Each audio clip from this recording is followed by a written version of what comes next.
بهر کېدو سره ستا څه کار دی؟ که په هغې پرخه ورېږي او که د هغې سره هر څه چل کېږي، تکلیف ته ماته دی. وایي ته هر چا له روپۍ ورکوې او پلان او ډینګه. دا زه چې کمې روپۍ ورکوم 1,00,000 روپۍ که نه، دا چې کومو کسانو زموږ په رسټورنټ کې روټۍ خوړلې ده، دا موږ د هغې نه پرسنټیج وباسو او دا هم ستاسو روپۍ زه ورکوم. ګورئ پوه شوئ، دا خو زما نه دي، خو تاسو دلته راځئ چې کم کسان راځي رسټورنټ ته او روټۍ وخوري، د هغې نه موږ پرسنټیج وباسو او هغه موږ واپس په دې خپلو پوښتنو ولګوو، د دې سره موږ ودرېږو. دا زما نه دي، دا کریډټ ټول تاسو ته ځي. نو ما خپې نه دي بار کړي او دا الله رحم دی. دا روپۍ به موږ چېرته ویسو؟ قبر ته یې نه وړو. په دې دنیا کې الله پاک راکوي، په دې دنیا کې تاسو روپۍ ګورئ. یوه خبره زما واورئ، الحمدلله دا ګورئ ماته دا جامې ماته فري میلاو شوي، دا بلوز ماته فري میلاو شوی، دا بوټان ماته فري میلاو شوي دي. دا دننه یو بنین چې دی که نه، دا ما اغستی په 20 روپۍ یا په داسې به ما اغستی.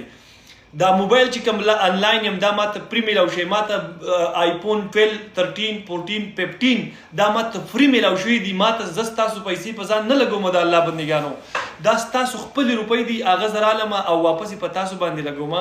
ګورئ بیا زه تاسو پوه کړمه چې دا 15,000 او 500 ریاله چې دي که نه، دا دې ملګرو راوړې وې دا واله زنانه بیماره ده، د هغې ورور زموږ سره په کلاس کې و، موږ ته ووایي چې زما د خور هډوکي ریجي او 14 لکه روپۍ د هغې په اپریشن باندې راځي، خو زموږ سره 14 لکه نه برابرېږي.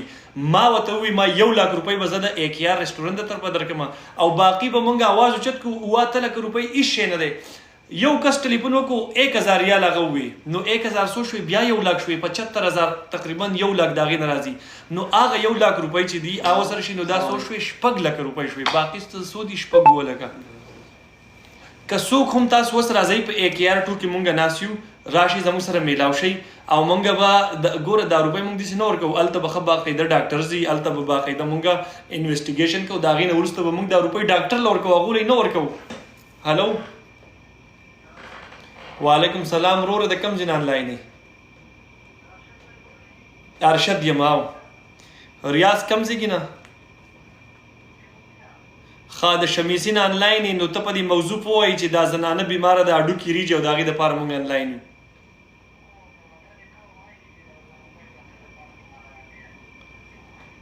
دا موبایل ته تاله درکړمه نو چې دوا درته وکړمه چې یا خدای پاکه چې کم نوی موبایل راوځي او دله یې ورکوي، نو به ښایي په دې موبایل خو باخبره کلوز شي. ها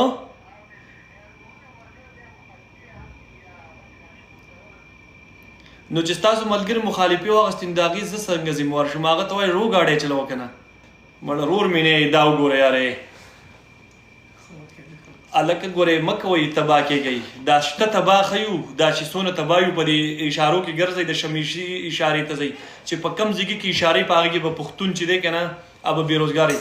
هغه کس ټلیفون وکړئ ما له یو موبایل راکړه. اوس مونږ دلته د بیمار دپاره ناست یو، لکه دا تاسو څه کوئ یاره دا به څه چل کېږي؟ دا خو مونږ بلکل تباهۍ طرف ته روان یو. او په خدای یقینه که ګورئ دا څونه کسان ناست شئ، 580 کسان ناست شئ. په سعودي عرب کې زمونږ په پښتنو پسې داسې ورځې را روان دي که نه چې لاول به کچرې دې بنګالیانو ټولولې او کچرې به یې سبا کولې. د بنګلادیش چې دی اوس هم اکانومي او د هغو چې کوم اقتصاد او دار څه دي که نه معاشي طور هغه مخکې روان دي، هغه به بیا په لږو روپو کار نه کوي، دا کار به ما او تا ته حواله کېږي. ښه دلته به دا لارې کوسین ځو او دا خپل دا پردی مزدوریانې دا چې دي دا به کوو او پښتون سړی به څوک په 1 روپۍ باندې په کار باندې نه هلي. دقه د یو بل مذاق وړول، د یو بل پیشاړې، په یو بل پسې تهمت لګول، په یو بل پسې شاته انخدل چې د چا بزنس تباه کړو. په ما پسې د 4 میاشتو نه کسان لګېدلي دي څه چل کوي، زمونږ په بزنس اټیک کوي، څوک لوړي راوړي، څوک څه راوړي، څوک څه راوړي. لکه هغه شته بېروزګاره ناست دي، خو زموږ سره چې دا کم 15-16 کسان په روزګار دي دا تباه کوي، دا بېروزګاره کوي.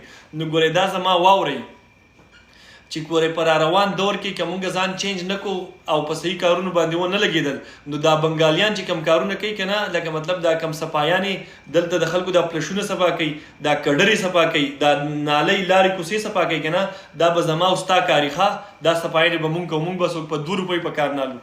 اوس زه په څه موضوع لګیا یم چې دلته کې زنانه ده زموږ سره، د هغې باندې 14 لکه روپۍ لګي، د هغې هډوکي چې دي هغه ریجي. مونږ له د خپل طرف هم اعلان وکړو، نورو کسانو هم وله وکړو، زه د هغې دپاره لګیا یم. او دوی ټلیفون کوي څوک وایي دا تاسو وایي بزنس شروع کړئ، لکه بزنس خو زموږ آلرډي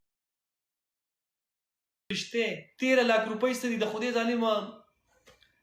نو چې څوک کسانی دا په سکرین تاسو ته نمبر لیکلی شوی، بیا ورته دا نمبر ووایه 0599 0599 3028 3028 دغه نمبر دی په دې باندې کال وکړئ. دا امیر صاحب د لاغلي د خپلې روپۍ راوړي خو د دې سره نورې نه برابرېږي.